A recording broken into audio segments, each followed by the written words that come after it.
다시.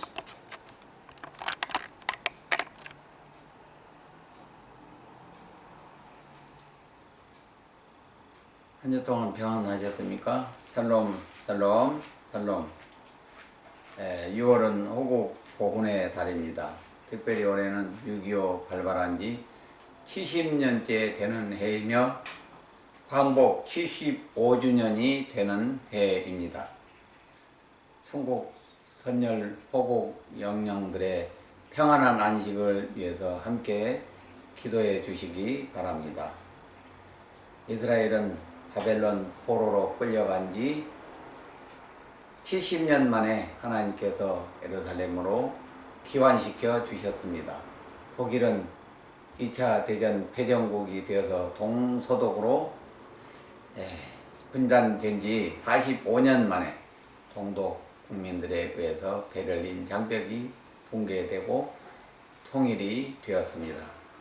아무도 예상치 못한 기적이 일어났던 것입니다. 그러나 냉전 시대도 아닌데 대한민국만이 이 지구상에서 유일하게 분단 국가로 남아있는 그런 실정에 있습니다. 하나님께서 왜 아직까지도 이 땅에 통일을 허락하지 않으실까요? 분명 어떤 뜻이 계실 텐데 그 뜻이 이루어지도록 우리는 기도해야 될 것입니다. 하지만은 이 나라를 긍휼히 여기시고 불쌍히 여기셔서 평화 통일, 복음 통일을 하루속히 이루어 주시길 또한 간절히 간구합니다. 그리하여 우리나라가 통일된 대한민국이 선교 대국으로 성장하여서 한 손에 복음을 들고 한 손에 빵을 들고 온 열방을 향하여 하나님 나라 확장에 귀하게 쓰임받을 수 있기를 간절히 소망합니다.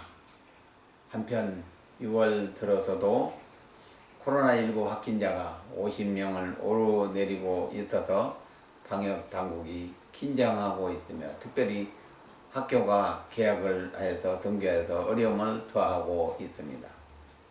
그러나 6월 14일까지만 온 국민들이 생활 방역 수칙을 철저하게 지키고 잘 감당해 낸다면은 이 땅에 코로나 바이러스도 힘을 잃고 또한 우리 경복궁계 성전문도 활짝 열려서 우리가 마음 놓고 예배를 드릴 수 있는 그날이 속히 올 줄로 믿습니다. 이를 위하여 함께 기도해 주시기 바랍니다. 네, 오늘 전할 말씀은 마가의 다락방 성령 강림 사건 이후 예루살렘 교회에 어떠한 일들이 일어났는지 또 사도행전 말씀을 통해서 사도들을 중심으로 살펴보도록 하겠습니다. 네, 먼저 성령 강림 전 제자들의 모습을 한번 살펴보도록 하겠습니다. 마가의 다락방에 성령이 임하시기 전 베드로를 포함한 제자들은 아주 유약하기 짝이 없었습니다. 말로는 예수님을 지키고 따르겠다고 큰소리쳤습니다. 요한복음 13장 37절에서 베드로가 이르되 주여 내가 지금은 어찌하여 따라갈 수 없나이까 주를 위하여 내 목숨을 버리겠나이다 라고 장담했습니다. 그러나 그 장담은 몇 시간도 되지 않아서 물거품이 되고 사라져버렸습니다.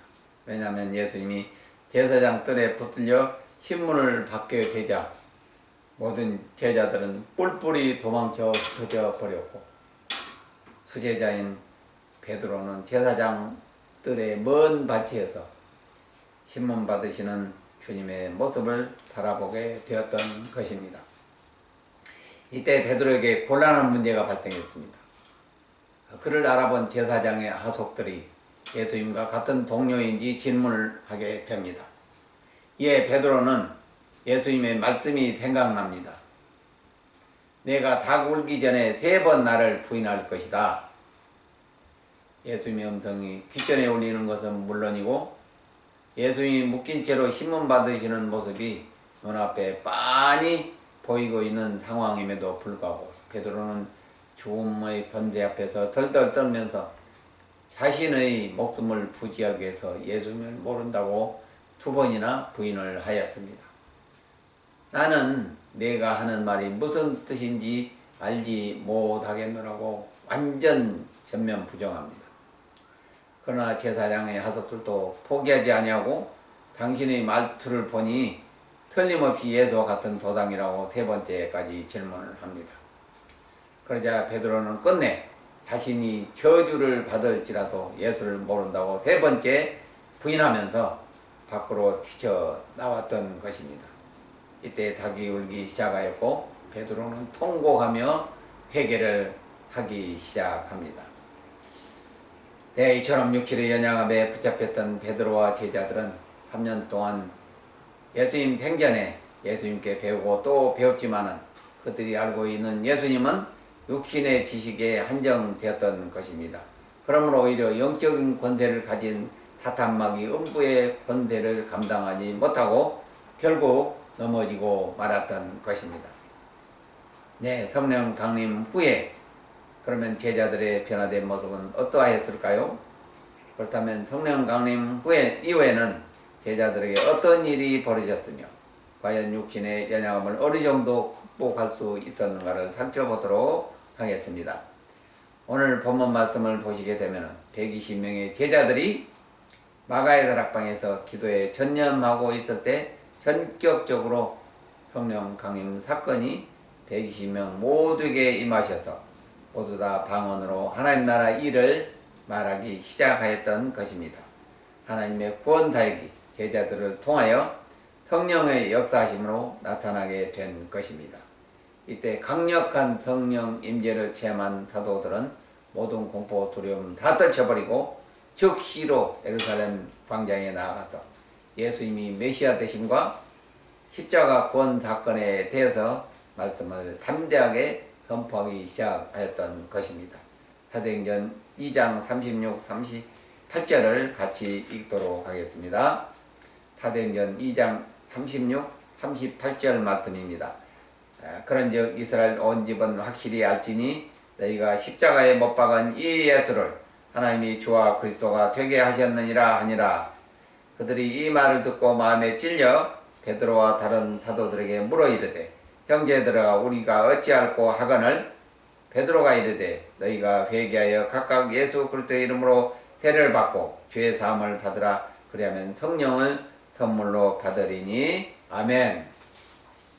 베드로 사도의 설교 말씀이 선포되자 그곳에 몰려있던 수많은 군중들이 마음에 찔려 어찌할꼬 가슴을 찢기 시작합니다. 이때 베드로 사도가 말하기를 너희는 회개하여 각각 예수 그리스도의 이름으로 세례를 받고 죄사함을 받으라. 그러면 성령을 선물로 받으리라고 말씀합니다. 3,000명의 유대인들이 일시에 회개하여 세례를 받고 예수를 믿는 기적이 일어났던 것입니다. 당시 유대인들은 타 종파로 개종기에는 유대인의 모든 조직과 사회에서 추방을 당하게 되었음에도 불구하고 이렇게 일시에 3,000명이나 예수교로 개종한 것은 성령의 기적이 아니고서는 일어날 수 없는 놀라운 일이 일어났던 것입니다. 또한 성령의 권능이 임한 베드로와 요한은 성전 미문에 앉아서 구걸하는 맹인을 금과 은이 아닌 예수 이름으로 일으켜 세웠습니다. 예수님이 행하시던 그 기적이 사도들에게도 동일하게 일어났던 것입니다. 그래서 요한복음 14장 12절에서 예수님 말씀하시기를 내가 행한 일을 너희도 하겠고 나보다 더 큰 일을 행하리라고 하신 예수님의 말씀이 확정되었던 것입니다. 이러한 사건이 예루살렘 공회에 전해지자 제사장들과 장로들은 사도들을 잡아서 가두고 다시는 예수 이름으로 전하지 못하게 때리고 핍박하였던 것입니다. 하지만 성령 강림을 체험한 제자들은 예전에 나약했던 그런 사람들이 이제는 아닙니다. 성령의 권능이 임하시게 된 제자들은 어떠한 핍박과 억압도 두렵지 않았습니다. 오히려 그들은 예수 이름으로 인해 핍박받는 것을 기뻐하였다고 사도행전 5장 41절에 기록하고 있습니다. 이것은 예수님께서 약속하신 성령께서 그 임재하심을 통해서 제자들과 함께 하심으로써 예수님의 말씀을 확증하셨기 때문입니다. 대제사장과 장로들은 사도들에게 다시는 예수님의 부활 사건과 예수에 관한 토를 전하지 못하게 엄금하였던 것입니다. 그러나 성령의 권능이 임한 제자들은 이에 굴하지 않고 담대하게 말하기를 당신들의 말을 듣는 것보다 하나님의 뜻을 따르는 것이 옳은 것이라고 당당하게 주장하였던 것입니다.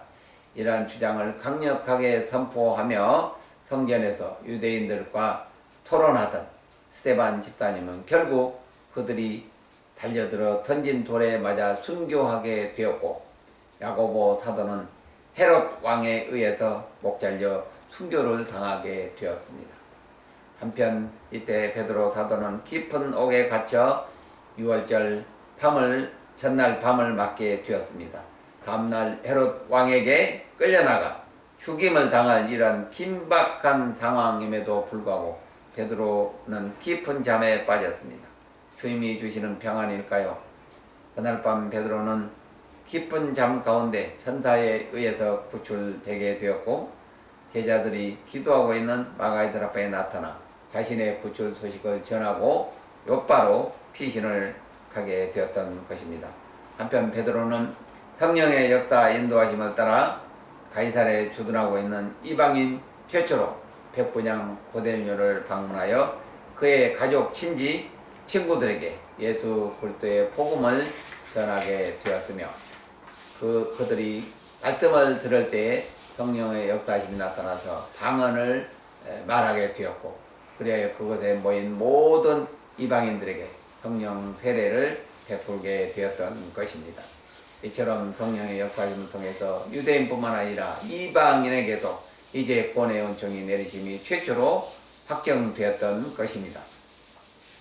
한편 예루살렘에서는 제자들에 대한 유대인들의 핍박이 날로 극심해지면서 스데반 집사님이 돌에 맞아 순교하게 되자 사도들을 제외한 모든 제자들은 그 핍박을 피하여 예루살렘 밖으로 흩어져 나가게 되었으며, 이렇게 흩어진 제자들은 사도행전 1장 8절 예수님의 말씀처럼 유대와 사마리아와 가이사랴 그리고 시리아를 포함한 여러 변방의 땅끝까지 복음을 전파하기 시작하였던 것입니다. 한편 12사도를 중심으로 한 예루살렘 초대 교회는 성령의 역사하심 따라서 견고하여 가고 백성들에게 칭송받는 교회가 되어서 구원받는 자가 날마다 더하여 갔다고 사도행전 2장 43, 47절에 이렇게 기록하고 있습니다. 사도행전 2장 43, 47절 같이 읽도록 하겠습니다.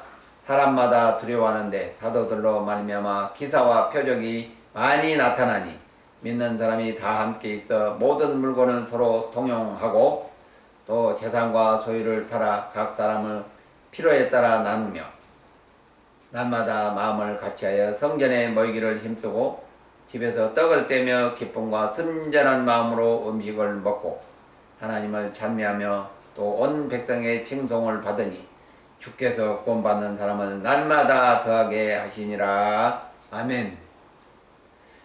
성령의 역사하심 따라서 예루살렘 교회는 사도들에게 기사와 표적이 나타나서 많은 병든 자들이 와서 고침을 받게 되었습니다.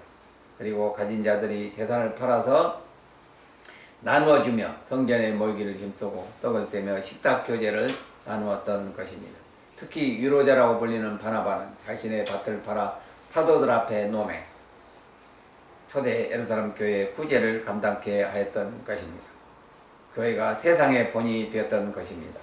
또한 함께 모여 하나님을 찬미하며 교제하며 백성의 칭송을 받으니 주께서 구원받는 사람을 날마다 그 숫자를 더하게 하셔서 예루살렘 초대 교회가 든든히 세워져 나갔던 것입니다. 결론을 맺도록 하겠습니다. 예수님이 승천하신 후 지금은 성령 시대라고 합니다. 그러나 계시적인 성령 강림은 더 이상 없습니다. 왜냐하면 하나님의 모든 계시는 성경으로 완성되었기 때문입니다. 그래서 마가의 다락방에 내린 성령 강림 사건은 다시는 임하시지 않습니다. 그렇지만은 성령을 사모하는 성도들에게 성령의 역사 일하심은 계속되고 있으며 복음의 사명을 감당할 수 있도록 성령의 권능을 은사로 주시기 때문입니다. 또한 성령의 9가지 열매를 맺게 하여 주셔서 하나님 사랑, 이웃 사랑을 넉넉히 감당케 하시는 것입니다. 그러므로 사랑하는 성도 여러분, 성령 받기를 사모하십시오. 성령 충만 받기를 간절히 기도하십시오. 하나님의 말씀을 사모함과 기도를 통해서 여러분의 심령 속에 성령께서 내주하심을 체험하시길 바랍니다. 기독교는 체험신앙입니다. 그리하면 우리의 연약함이 아닌 성령의 권능이 임하셔서 우리를 귀한 도구로 삼아 하나님의 구원 사역을 시작하실 것입니다. 그래야 오직 성령의 권능에 의지하여 우리에게 맡겨주신 경찰 선교 사명을 넉넉히 감당하는 경복궁 교회와 모든 성도님들 다 되시길 주님의 이름으로 축원드립니다. 축원드립니다. 한 주 동안 평안하세요. 샬롬, 샬롬, 샬롬.